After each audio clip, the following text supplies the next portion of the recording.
va continuer la halachot. Quelqu'un qui sort de sa maison, alors s'il ne vend pas la maison, le chametz, comme on dit, il est obligé, la veille de son voyage, à tomber de la nuit, de faire la vérification, comme on a l'habitude de la faire la veille de Pessah, mais sans beracha.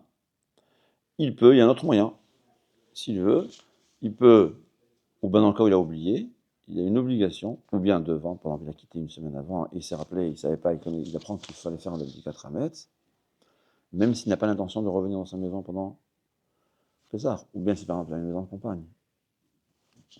Il y a une autre possibilité, c'est de demander à un autre juif qui fasse l'abdika. Un juif qui est sérieux, que lui aussi fait attention à l'abdika, parce que si c'est quelqu'un qui n'est pas sérieux, il va me dire j'ai fait alors qu'il n'a pas fait. Donc il y a une possibilité de nommer quelqu'un, de déléguer quelqu'un qui fera l'abdika à ma place. Celui qui vend le chametz. Alors il faut d'abord, c'est quoi vendre le chametz? Les gens ne sont pas conscients. On vend le chametz, mais en plus, on loue l'endroit dans lequel le chametz est entreposé. On va expliquer ça plus tard, d'accord? Donc, je sais quoi, on va parler de ça, d'accord? On va expliquer ce que c'est la vente de chametz. Mais rien qu'un détail, donc quelqu'un qui a vendu son chametz à la maison, au fait, il a aussi loué sa maison. Et sa maison, en réalité, ne lui appartient plus pendant la période de Pessah. Il n'a pas vendu, il l'a loué. Ce qui fait qu'il va rater la mitzvah de Bdikat Chametz. Ouais, je vais à l'hôtel, j'ai vendu mon chametz qui est chez moi, donc j'ai loué ma maison. Donc en fait, j'ai fait en sorte d'éviter une mitzvah que j'ai. Dit le Beth Yosef, c'est pas bien. Il faudra faire en sorte que tu as, quand le nouvel endroit où tu arrives, quand c'est un hôtel, il n'y a pas de problème. La veille où il rentre, il arrive de faire la bracha et faire l'abdika dans sa chambre d'hôtel. S'il est sûr que c'est propre, il faudra mettre les 10 morceaux. Si c'est un hôtel, ils ne vont pas toujours permettre. Je ne sais pas comment faire. Il faut aller dans un sachet fermé. Faire très attention, évidemment. S'il n'y a pas, il y a une marloquette, est-ce qu'on fait la bracha ou pas? Parce qu'on sait que c'est propre. Peut-être que ça ne s'appelle pas. On peut faire la bracha, à mon avis. Il vaut mieux faire les 10 morceaux. Mais si par exemple, il est invité chez des gens, il n'a pas sa propre chambre, il n'a pas sa propre endroit, il va rater la mitzvah de Bdikat Chametz, dit le Beth Yosef, je vais tout faire pour ne pas rater ta mitzvah. Comment tu vas faire? Quand tu vas vendre la maison, tu vas louer la maison, sauf une chambre. Et la veille du voyage, il va faire la bédika dans la chambre qu'il n'a pas louée. C'est clair? Ça veut dire, je vends, regardez, on verra. Dans l'acte, on verra, j'ai vendu le chametz et je loue telle et telle et telle et telle chambre. Là, je loue toute ma maison, sauf telle chambre. Et dans la chambre qu'il n'a pas louée au goy, il va faire la bédika.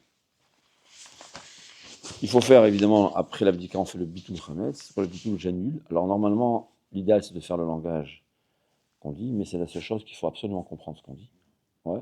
Mais en tout cas, même s'il ne comprend pas, il n'a pas besoin de dire en araméen. Dans le temps, voilà, c'est en araméen parce que c'est la langue parlée dans le temps.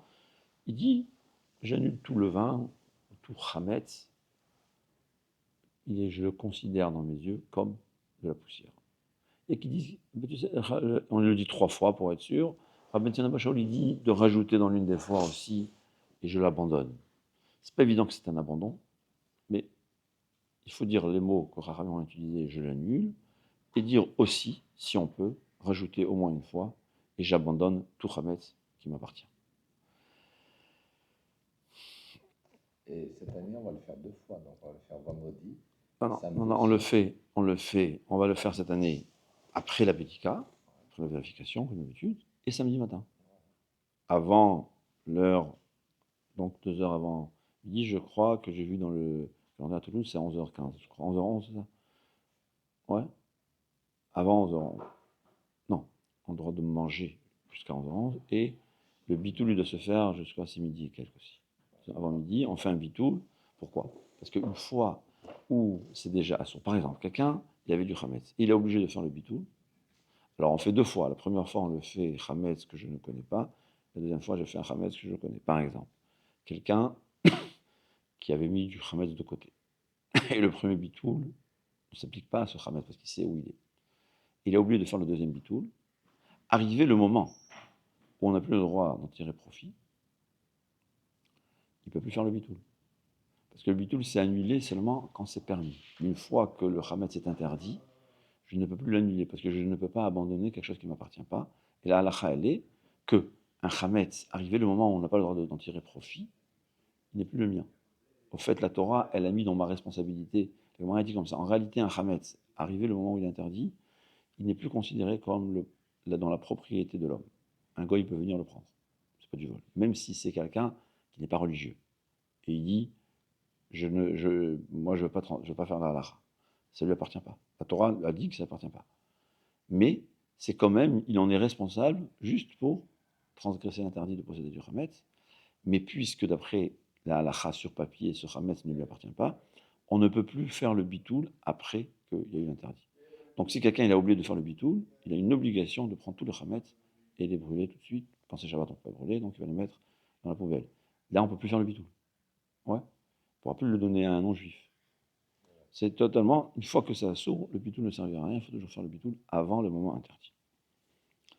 Maintenant, comment on fait quand on a beaucoup de Hametz? On fait la vente. C'est quoi la vente? Il faut savoir, il y a toujours 2 problèmes ou 3 à résoudre dans le Hametz. Premièrement, je n'ai pas le droit de posséder du Hametz. Donc, l'acte de vente, comme son nom l'indique, je vends le Hametz à un non-juif. Et ce Hametz ne m'appartient pas. Il ne m'appartient pas réellement. Ce n'est pas du jeu. Il faut savoir que quand on fait un acte de vente, c'est un acte de vente valable. Et normalement, si le goy vient, je suis obligé de lui donner ce Hametz. Il me payera. Je vais vendre, je ne vais pas donner. Il y a qui, dans le temps et qui en confiance, il donne. Mais normalement, là, on fait, c'est une vente. Et le goy peut venir au point où, en tout cas en Israël, on fait ça, attention, tu mets ton numéro de téléphone, qu'il faut être accessible, et que si le non-juif veut, il peut venir, et tu lui donnes la clé. C'est-à-dire, il faut que la clé soit dans un endroit qu'on puisse accéder. Si quelqu'un s'en va en Israël et il a la clé dans sa poche, et le goy viendra, il ne pourra pas avoir, alors, Bedi Avad, a posteriori, on ne va pas dire un problème, mais ce n'est pas les khatri là. Parce que quand je fais une vente, je ne peux pas ensuite disparaître et l'acheteur ne pourra pas accéder à ce qu'il a acheté. Donc il faut que ce soit une bonne vente. Il y a une marloquette dans les poskim. Est-ce qu'il faut que ce soit une vente valable d'après la halakha? C'est suffisant. Ou bien, ce n'est pas suffisant que c'est valable d'après la halakha, il faut que ce soit valable même d'après les lois locales du pays. Ouais. Rav Yashiv, il fait attention, il faut que la vente soit valable. On le fait en Israël, ils le font avec un avocat. C'est en bonne et due forme. Ça veut dire que si le non-juif veut acheter ensuite, il pourra aller au tribunal laïque et exiger les bouteilles de whisky qu'il a achetées. On ne pourra rien lui dire. Il y a qui disent que même si d'après la loi locale, ce n'est pas valable, puisque d'après la halakha, c'est considéré comme une vente, c'est suffisant. Donc, c'est pour ça, voilà, c'est pour ça que je vous renvoie des marloquettes. Il faut savoir aussi. Quand ils vendent à une personne tout le Hametz, par exemple le rabbin de la ville, il va vendre à une personne tout le Hametz. Ouais. Si on sait que cette personne-là, par exemple, parce que s'il y a tous les juifs, là, ça peut monter jusqu'à peut-être 1 million, 2 millions. Donc, En Israël c'est des milliards. Voilà. Mais si la personne n'a pas les capacités d'acheter, ça ne veut pas dire que c'est une fausse vente? Non. Parce que d'après la halakha, ça lui appartient. Oui, mais s'il n'a pas l'argent pour acheter. Eh ben, il pourra faire un prêt. Il pourra faire un prêt auprès. Il pourra faire un prêt. Ça n'a rien à voir. D'après la halakha, c'est une vente. Ouais. Même s'il n'a pas les capacités d'acheter tout ouais. ça. C'est une vente. Comme la loi française. Même si quelqu'un n'a pas les capacités, il a signé, il a signé. En France, s'il n'a pas les capacités, tu ne peux pas. Personne ne te vendra. Mais si ça a été signé, c'est fait. Hein? J'ai fait croire à mon vendeur que j'avais les capacités. Et il a signé le contrat. Il arrive, il s'avère qu'il n'avait pas les capacités. C'est annulé automatiquement? Je pense pas. En tout cas, c'est pas une. D'accord. Maintenant. Pour être sûr que ce soit une vraie vente. D'accord. Ouais. C'est une véritable vente. Il faut que ce soit une véritable vente, ou bien seulement d'après la halakha, ou bien même d'après les lois locales. L'idéal, que ce soit aussi d'après les lois locales. Maintenant, ce qu'il faut savoir, vendre le Hametz, ce n'est pas suffisant. Qu'est-ce qui se passe si un goy vient en voyage, il vient avec sa bouteille de whisky de collection, il me dit, s'il te plaît, je voyage, je veux que tu me la gardes. Est-ce que j'ai le droit de garder un Hametz? Il n'est pas le mien. La réponse, elle est, il y a des conditions. Je vais faire 2 choses. je veux devoir le mettre dans un endroit qui lui appartient. Ça veut dire, je lui dis, c'est vrai, je suis prêt à te garder, tu sais, pour moi, c'est Pessar, je le mets dans telle armoire, mais cette armoire-là, je te le loue. Et au fait, j'ai déposé le whisky dans sa propriété. Deuxièmement, je vais devoir m'assurer de ne pas oublier que c'est Pessar. Et on m'a dit, on doit faire, dans le temps, il n'y avait pas des armoires, il mettait une barrière. Là, ce que je vais faire, je vais scotcher l'armoire. C'est-à-dire, à part le fait qu'on a vendu le Hametz, on doit s'assurer que le Hametz ne se trouve pas chez moi à la maison, parce que j'ai quand même une certaine responsabilité. Deuxièmement, je dois faire en sorte qu'il n'y a pas de risque d'oubli. C'est la raison pour laquelle, dans l'acte de vente, ce qu'on appelle l'acte de vente, vous allez voir que c'est écrit « Je vends tous les Hametz et je loue aux non-juifs tous les endroits dans lesquels le Hametz est entreposé. » Et en plus, il faut en faire un signe de distinction. Ouais, ça, c'est pas écrit dans l'automandat. Ce qu'il faut savoir, ce qui applique, que si par exemple j'ai vendu ma cave, j'ai vendu le Hametz qui est dans la cave, au fait, cette cave, elle appartient aux non-juifs. Elle est louée aux non-juifs pendant 8 jours. Et donc, je n'ai pas le droit d'y rentrer. Si je rentre d'une façon qui prouve que ce n'était pas une vente, c'est un problème. Ouais. Il a vendu le Hametz dans le garage, mais il veut continuer à utiliser le garage. Non, c'est un sourd. Alors si c'est une fois, 2 fois, il a oublié un oubli, c'est la possibilité qu'ils me disent non, parce que même si je t'ai loué une maison et j'ai oublié quelque chose, tu vas me permettre de rentrer une fois pour reprendre ce que j'ai fait. Mais si je continue à utiliser la chambre qui est soi-disant louée, c'est soi-disant loué. Il faut que ce soit véritablement loué. Donc il faut savoir que les chambres ou les armoires qu'on a, dans lesquelles le Hametz est entreposé, il n'est pas seulement le Hametz a été vendu, mais l'endroit a été loué. Donc si quelqu'un il vend le Hametz de sa maison pour éviter l'abdicat Hametz, il doit savoir que dès le moment de la vente, cette maison n'a pas le droit d'être utilisée. Parce qu'elle a été louée. Alors si c'est une utilisation temporaire, on considère que ce n'est pas contraire à l'acte de location. Mais sinon, c'est un problème. Il faut savoir. Deuxièmement, il faut savoir que dans cet acte de vente, on ne vend pas. On mandate le rabbin que lui, il vende pour nous. Il faut savoir. C'est quand je signe, je ne signe pas directement avec, je ne fais pas un contrat avec l'acheteur, qui est non juif, je fais un contrat, je mandate. D'ailleurs, c'est pour ça que je peux faire par Internet. Ouais, je l'envoie par Internet, je l'ai mandaté pour vendre mon Hametz. Ce qu'il faut savoir aussi, il y a un petit problème, et ça c'est, qu'est-ce qu'il s'agit avec les actions? Quelqu'un qui est actionnaire dans une usine de whisky, est-ce qu'il est considéré comme propriétaire ou pas? C'est pas évident. Il y a beaucoup qui considèrent qu'on est considéré comme propriétaire. Au sujet de Shabbat, c'est beaucoup moins problématique. Ouais, mais au sujet du Hametz, c'est un peu un problème. Parce que ça s'appelle, je suis propriétaire d'un milliardième de l'usine de whisky. C'est un problème, ceux qui ont des investissements ou bien la bourse, quoi. Les actions à la bourse, c'est un peu un problème. C'est pour cela que en tout cas en Israël, dans les actes, on vend aussi toutes ces actions. Le gros problème, il est quand tu as ta retraite, c'est invendable d'après la loi. Tu n'as pas le droit de vendre. Tu ne peux pas. Ouais. Bon. Mais on essaye quand même, on fait un maximum possible. Ce qu'on ne veut pas, on ne peut pas. Parce que c'est pas véritablement, beaucoup considèrent qu'on n'est pas véritablement un propriétaire d'une usine, bien que je crois que sur papier, un actionnaire, en tout cas dans certaines actions, est oui considéré comme réellement propriétaire. C'est un problème. C'est un problème. Mais, alors on fait un acte de vente. Comment ça marche? C'est une combinaison de hétérim pour le permettre.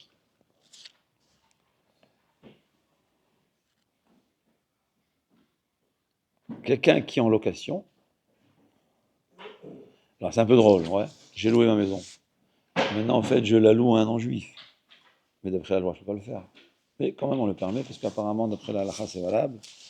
Bon, ouais, quand on n'a pas le choix, on n'a pas le choix. Le problème se pose quand on a des pays différents. Ouais, je suis en Israël, le Hametz, il est en France. Alors là aussi, il y a de grandes discussions. Est-ce que on tient compte de l'endroit où le propriétaire se trouve, ou bien on tient compte de l'endroit où le Hametz se trouve? Personne ne peut réellement trancher, on fait les deux. C'est-à-dire, Pessah rentre chez moi en Israël avant en France, je vais faire en sorte que la vente aura lieu avant l'horaire d'Israël. Le rachat du Hametz, je vais faire en sorte que je rachète après la fête en France. Même si moi je suis habitué à aller en Israël, pour quelqu'un qui est toutes les fêtes en Israël et qui dit qu'il ne fait qu'un jour, mais quand même, puisque j'ai du Hametz, mon Hametz il est en France, et en France c'est encore la fête, je vais faire en sorte. Donc, il y a aujourd'hui des sites, je ne sais pas si la Rabbinat de Toulouse, mais je ne sais pas si le consistoire, mais en tout cas je crois sur Tobrabox, ils font attention, quelqu'un qui est en route l'arrête, au fait, ils vendent la première heure. Bon, alors cette année, comme c'est Shabbat, il n'y a pas de problème, ouais. Mais si tu es en Australie et en Alaska, celui qui habite en Australie, il a du Hametz en Alaska, il a un problème. Il a 24 heures, 23 heures de décalage. Alors, il y a des sites où on fait ça, mais il faut faire attention à ça.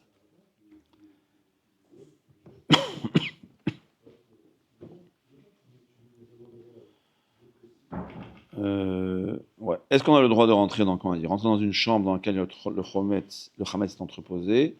On n'a pas le droit, mais si c'est une fois comme ça par hasard, il n'y a pas de problème. Quelqu'un qui a retrouvé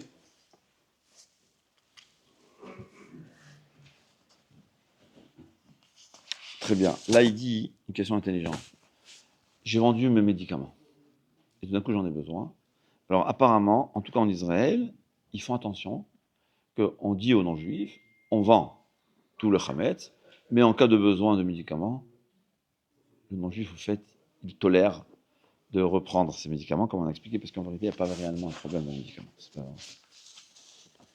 Quelqu'un qui a retrouvé du Hametz pendant la fête. Ouais. Alors, en vérité,